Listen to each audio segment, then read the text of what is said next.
우리 하나님 말씀 함께 보겠습니다. 오늘 하나님 말씀은 출애굽기 14장 1절에서 4절 그리고 10절에서 14절 이렇게 두 곳을 읽도록 하겠습니다.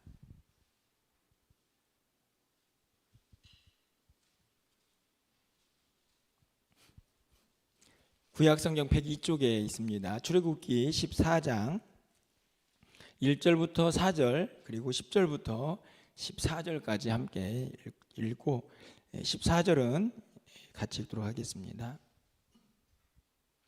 여호와께서 모세에게 말씀하여 이르시되 이스라엘 자손에게 명령하여 돌이켜 바다와 믹돌 사이에 비하히옷 앞 바알스본 맞은편 바닷가에 장막을 치게 하라. 바로가 이스라엘 자손에 대하여 말하기를 그들이 그 땅에서 멀리 떠나 광야에 갇힌 바 되었다 하리라. 내가 바로의 마음을 완악하게 한즉 바로가 그들의 뒤를 따르리니 내가 그와 그의 온 군대로 말미암아 영광을 얻어 애굽 사람들이 나를 여호와인 줄 알게 하리라 하시매 무리가 그대로 행하니라. 제가 10절 읽습니다. 바로가 가까이 올 때에 이스라엘 자손이 눈을 들어본즉 애굽 사람들이 자기들 뒤에 이른지라. 이스라엘 자손이 심히 두려워하여 여호와께 부르짖고 그들이 또 모세에게 이르되 애굽에 매장지가 없어서 당신이 우리를 이끌어내어 이 광야에서 죽게 하느냐. 어찌하여 당신이 우리를 애굽에서 이끌어내어 우리에게 이같이 하느냐. 우리가 애굽에서 당신에게 이른 말이 이것이 아니냐. 이르기를 우리를 내버려 두라. 우리가 애굽 사람들을 섬길 것이라 하지 아니하였더냐. 애굽 사람을 섬기는 것이 광야에서 죽는 것보다 낫겠노라. 모세가 백성에게 이르되 너희는 두려워하지 말고 가만히 서서 여호와께서 오늘 너희를 위하여 행하시는 구원을 보라. 너희가 오늘 본 애굽 사람을 영원히 다시 보지 아니하리라. 14절입니다. 여호와께서 너희를 위하여 싸우시리니 너희는 가만히 있을지니라. 아멘. 할렐루야. 오늘도 금요일 나오시는 성도님들 진심으로 환영하고 또 귀한 은혜의 시간, 성령 충만한 시간 되기를 간절히 축원을 드립니다. 여러분들 요즘 서울에 이제 광화문 일대에 엄청난 일이 벌어지고 있는데 혹시 아십니까? 네, 전 세계적으로 유명한 이제 아이돌 그룹이 이제 공연을 한다 이렇게 알려져서 정말 많은 사람들이 이제 입국을 하기도 하고 전 세계적으로 이제 관심을 갖고 있다 이렇게 기사가 떴습니다. 기사를 하나 보니까 문체부에서 공연장 재난 위기 경보를 발령했다고 합니다. 얼마나 사람들이 많이 몰리는지 혹시나 사건이 일어나고 또 재난이 일어날까봐 재난 위기 경보를 발령했다고 하는데요. 얼마나 영향력이 있는가 하는 생각이 좀 듭니다. 실제적으로 이번 한 번의 이 행사를 통해서 이 경제적인 효과가 얼마나 있는가를 누가 이렇게 계산을 했더라고요.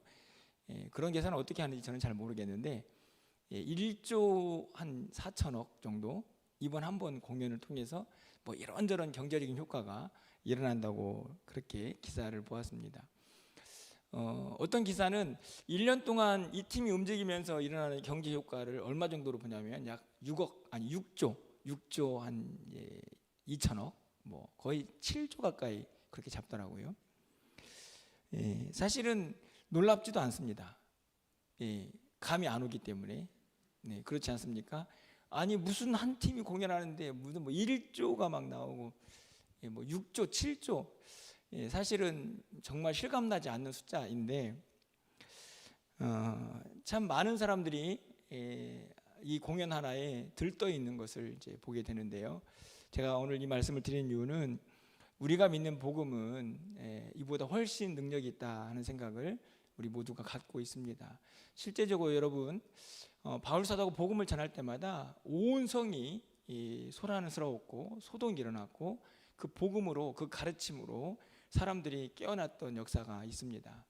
지금은 참 복음이 잔잔하게 스며들고 있다 하는 생각이 들지만 복음만이 정말 이 땅을 변화시키는 능력이 있다는 것을 다시 한번 기억하시고 붙잡으면서 우리는 그 공연장에는 안 가시겠죠? 네, 가셔도 안전하게 다녀오셔야 합니다. 오늘 이 밤에 기도할 때에 정말 복음의 능력, 성령의 역사를 경험하는 귀한 시간이 되어서 한순간의 어떤 기쁨이 아니라 우리의 삶을 송두리째 변화시키는 그 복음의 능력 앞에 우리 모두가 오늘 하루 또 굴복하고 능력을 경험하는 귀한 밤이 될 수 있기를 소망해 봅니다. 그러면서 이제 오늘 이제 출애굽기 말씀을 우리가 함께 좀 읽어봤는데요. 사실은 이 성경에서 굉장히 일반인들에게도 알려져 있는 유명한 여러 가지 이제 이야기들이 있는데 그 중에 하나가 오늘 이 출애굽기에 이제 모세가 홍해를 가르는 사건이 아닌가 생각이 듭니다. 여러분도 너무나 잘 알고 있는 이야기고 이런 본문을 택할 때에는 굉장히 이제 설교자는 모험이다 이런 생각이 좀 들기도 합니다. 왜냐하면 너무나 잘 알고 있는 이야기인데 저 양반 무슨 얘기하려고 하나 하는 생각이 들 수도 있기 때문이죠. 저도 말씀을 읽으면서 야 정말 단순히 홍해만 갈라진 게 아니고 이 사건 속에 굉장히 많은 이야기들이 어떤 설교의 주제가 될 수 있겠구나 하는 생각을 좀 해보면서 말씀을 읽게 되었는데요. 오늘 이 밤에 여러분에게 이 본문을 나눴던 이유는 제 마음속에 생겨났던 궁금증이 있어서 여러분과 함께 나누고 기도하는 시간을 가져보려고 합니다. 여러분 진퇴양난이라는 이야기 아시죠? 네, 앞으로 나갈 수도 없고 뒤로 물러설 수도 없고 이러지도 못하고 저러지도 못하고 딱 이스라엘 백성들이 지금 그렇지 않습니까? 지금 이스라엘 백성들은 홍해 앞에 진을 치고 있는데 이제 뒤에서는 바로의 군대가 쫓아오고 있고 그리고 앞에는 홍해가 가로막고 있습니다. 이제 어디로 갈 수가 없는 앞뒤가 꽉 막힌 상태이죠. 가끔 우리가 이 땅을 살아가면서 그런 순간을 맞이하기도 합니다. 앞뒤가 꽉 막혀서 어디로 가야 할지 모르는 답답한 순간들도 경험을 하게 되는데요. 제가 오늘 본문을 보면서 가장 먼저 제 마음속에 일어났던 질문은 그런 생각이 들었습니다. 뒤에서 쫓아오는 바로의 군대야 우리 눈앞에 보이는 대적이고 이미 그 바로의 군대는 이스라엘 백성들을 괴롭혔던 사람들이니까 누가 보아도 우리에게 위기가 되고 고난이 되는 그런 상황이죠. 그런데 한편 생각해 보면 홍해는 어떻습니까? 사실 홍해는 갑작스럽게 튀어나온 그런 뭐 대상이 아니지 않습니까? 그냥 늘 그 자리에 흘렀던 강물인데 바닷물인데 갑자기 그들이 이스라엘 백성들의 이 큰 위기가 되는 그런 상황에 놓여지게 된 것이죠. 문득 그런 생각이 좀 들었습니다. 그 홍해 쭉 밑에 내려가 보면 굉장히 유명한 휴양지가 있거든요. 해변가가 있는 것이죠. 이스라엘 백성들이 지금 홍해 앞에서 출애굽한 백성이 아니고 그냥 그 강가를 홍해의 그 바닷가를 유유히 이제 관광하는 그런 사람들로 그곳에 왔다면 누가 그것을 위기라고 생각하겠습니까? 그 자리에 서 있는 것이 무슨 고난이겠습니까? 그런데 지금 이스라엘 백성들은 앞에서는 이제 뒤에서는 눈에 보이는 대적이 있고 그리고 지금 앞에 있는 이 홍해는 사실은 어떻게 보면 그냥 늘 있었던 그냥 자연물일 뿐인데 그것이 이스라엘 백성들에게는 또 고난의 이 위기를 주는 대상이 되고 있죠. 사실 생각해 보면 우리가 경험하는 많은 일들도 사실은 이와 유사하다는 생각이 좀 들었습니다. 누가 봐도 이건 나에게 힘든 일이야, 이건 나에게 위기가 되는 순간이네 라고 생각되는 그런 일도 있지만 사실은 전혀 예상하지 못했던 그냥 평범하게 흘러가야 될 그런 일들이 우리 모두에게 고난이 되는 순간들도 있는 것이죠. 앞에 바로의 군대, 앞에 홍해처럼 뒤에서 쫓아오는 바로의 군대처럼 맞이죠. 그런데 문제는 뭐냐면 오늘 본문을 잘 보시면 이 진퇴양난의 위기를 누가 만드셨느냐 하는 겁니다. 여러분 말씀을 잘 보시면 2절 말씀에 보니까요. 이스라엘 자손에게 명령하여 돌이켜 바다와 믹돌 사이에 비하히롯 앞 곧 바알스본 맞은편 바닷가에 장막을 치게 하라. 하나님께서 지금 그곳으로 인도를 하셨거든요. 쉽게 말하면 오늘 이 홍해가 갈라지는 모든 사건의 작가이자 연출 감독은 하나님이십니다. 근데 문제는 왜 하나님이 그렇게 위기의 자리로 우리를 이스라엘 백성들 밀어넣느냐 하는 거죠. 여러분 3절 말씀을 가서 보십시오. 바로가 이스라엘 자손에게 대하여 말하기를 그들이 그 땅에서 멀리 떠나 광야에 갇혔다라고 생각할 것이다.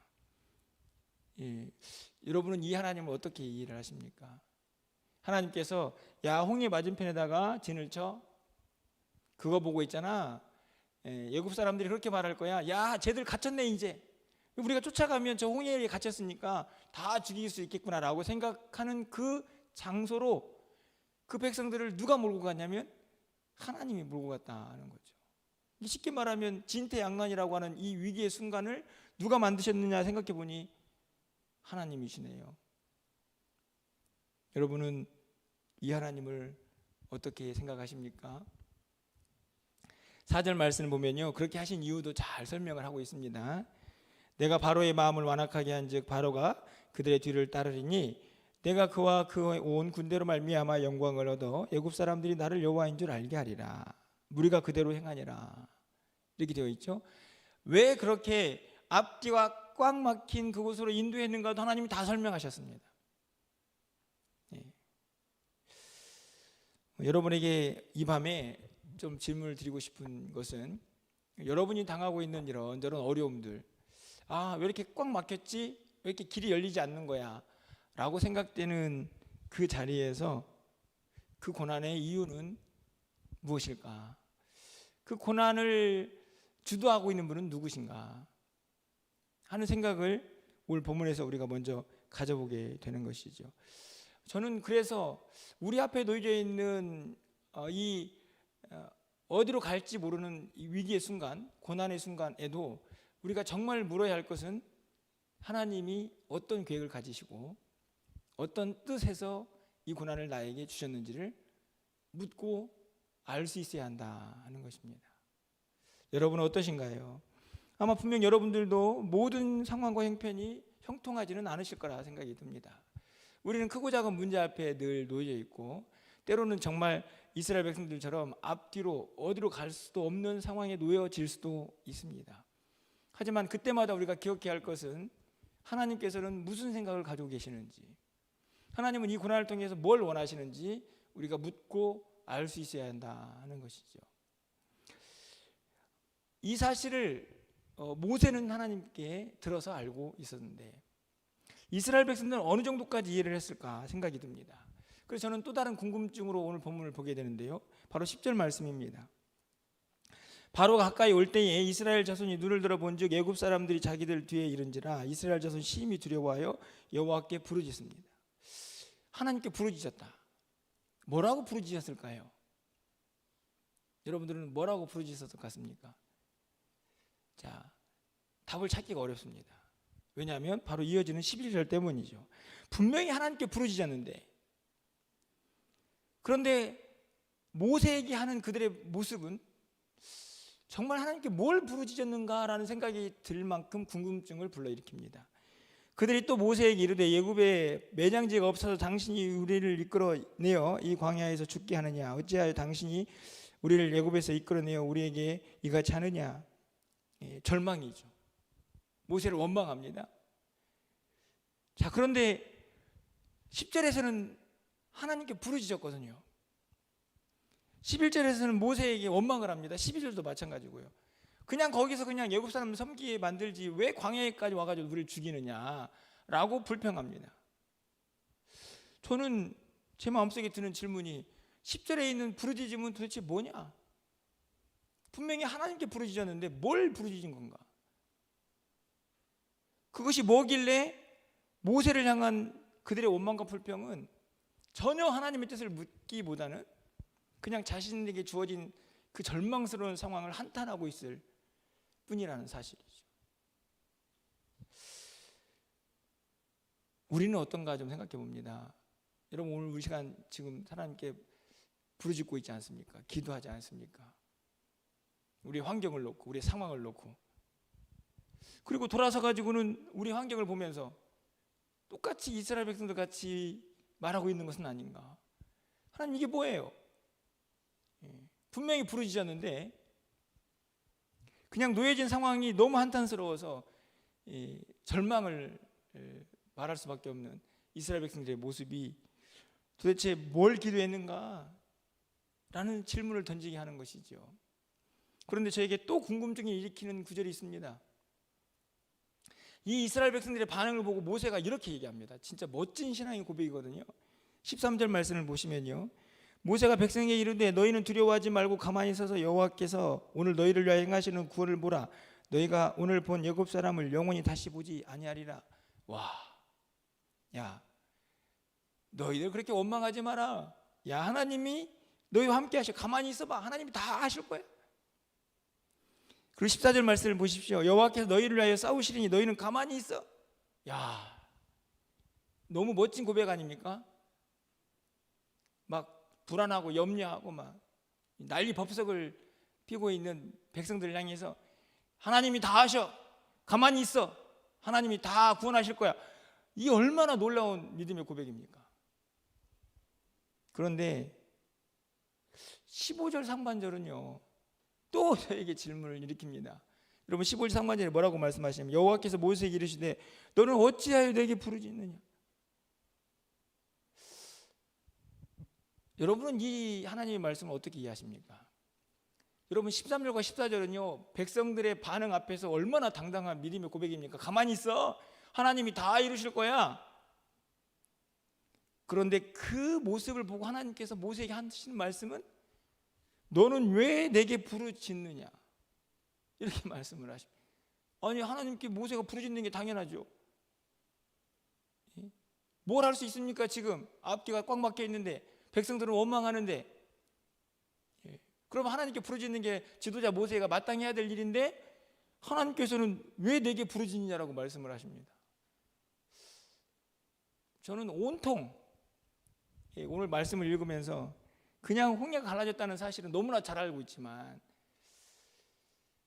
질문투성이인데요, 여러분 어떻게 생각하십니까? 가만히 있으라는 이 엄청난 믿음의 고백을 왜 하나님께서는 마치 무시라도 하듯 야, 너 왜 내게 부르짖어? 라고 말씀을 하시는 걸까요? 여러분 이 본문을 좀 여러분 나름대로 좀 곰곰이 묵상하시면서 하나님의 좀 지혜를 구하면 좋겠다 하는 생각이 듭니다. 중요한 것은 오늘 10절에 있는 하나님을 향한 이스라엘 백성들의 부르짖음도, 그리고 오늘 15절에 있는 하나님을 향한 모세의 부르짖음도 어떻게 보면 하나님의 뜻과는 거리가 있다 하는 생각이 드는 것이죠. 그럼 도대체 지금 이 상황에서 앞뒤가 꽉 막힌 이스라엘 백성들에게 또 모세에게 하나님이 진짜 원하시는 게 뭘까 하는 게 제 오늘 설교의 핵심입니다. 그 답을 저는 15절 하반절에서 찾는데요, 여러분 보시면 이렇게 기록되어 있습니다. 이스라엘 자손에게 명령하여 앞으로 나가게 하라.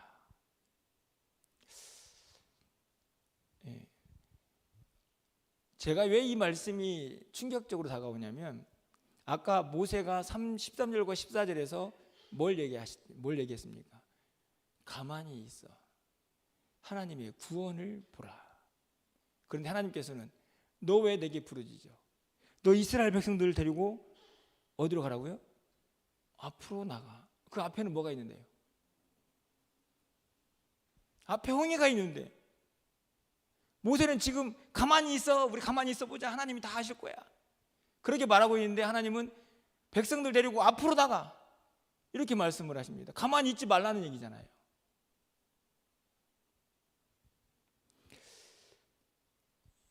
여러분 저는 이 질문 앞에서 제 이 본문을 읽으면서 하나님이 진짜 원하시는 게 뭔가, 지금 이 상황을 하나님이 만드셨는데 분명히 하나님의 놀라운 능력, 홍해를 가르시고 그 안에다가 이스라엘 백성들을 마른 땅같이 지나게 하시고 거기다가 바로의 군대들은 다 몰살시키고 놀라운 일이죠. 그게 정말 핵심이고 그것을 통해 하나님 영광 받으신 것도 맞습니다.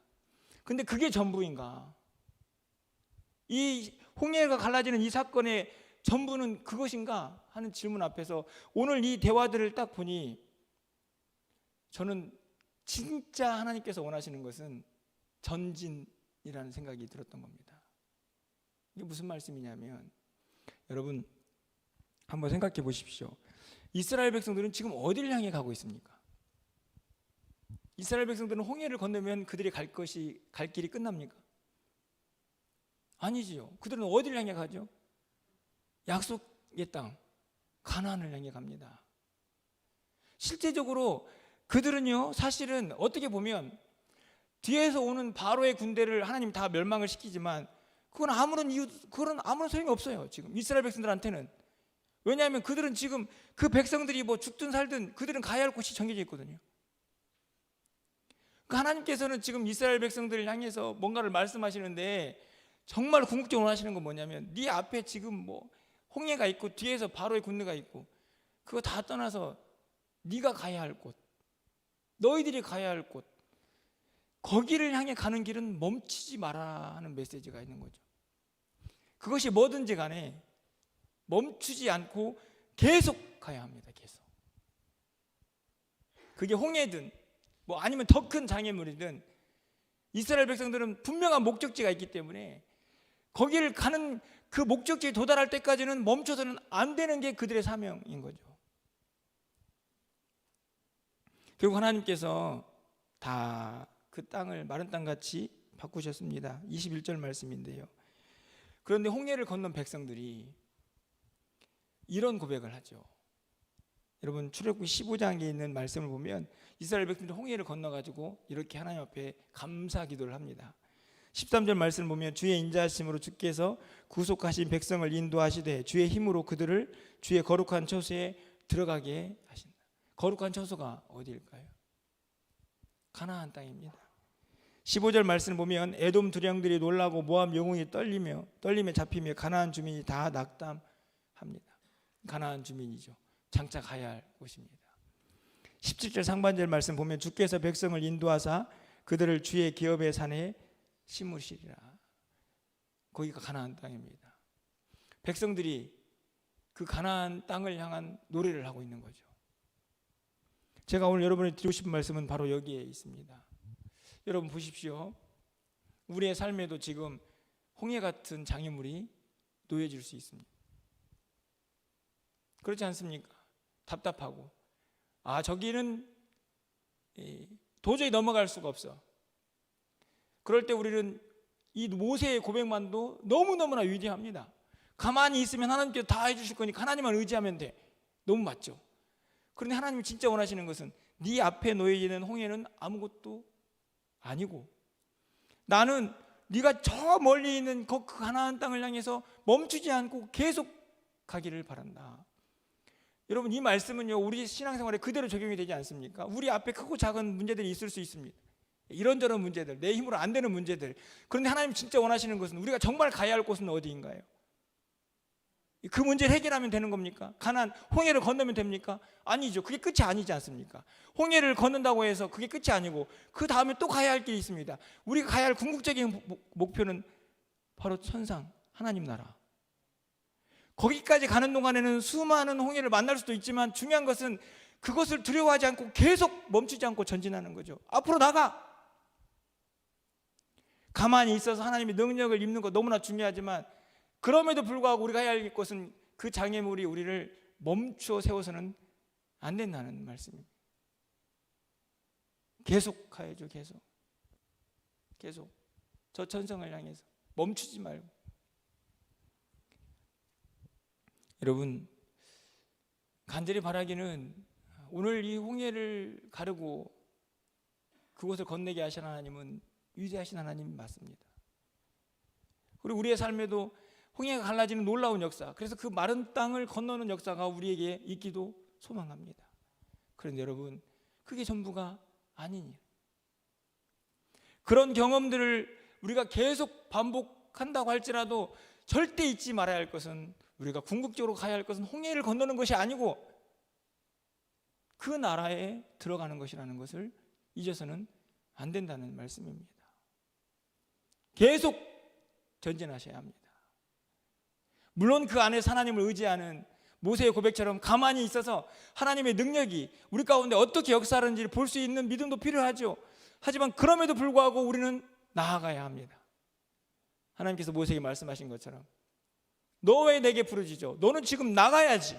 백성을 데리고 저 앞에 있는 홍해를 나가야지. 건너가야지. 그렇게 걸음을 걸으려고 다짐하는 그들에게 하나님께서 길을 열어주시지 않습니까? 모세의 지팡이를 통해서 물을 가르시고 그 땅에 마른 땅을 내게 하시고, 그 놀라운 역사를 그가 가나안 땅에 가는 내내 그들은 기억하고 경험하면서 그 하나님과 함께 가는 것이죠. 그때도 하나님 여전히 말씀하셨을 겁니다. 멈추지 말고 계속 전진하라고 말씀이죠.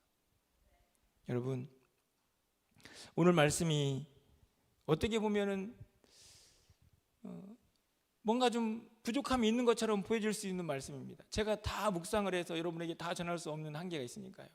근데 제가 오늘 말씀을 통해서 가장 강력하게 제 마음속에 생겨난 도전은, 내가 가야 할 곳은 홍해를 건너는 게 아니고 장차 가야 할 곳은 저 하나님 나라인데, 지금 내 앞에 놓여 있는 크고 작은 문제 앞에서 내가 너무 작아져 있구나.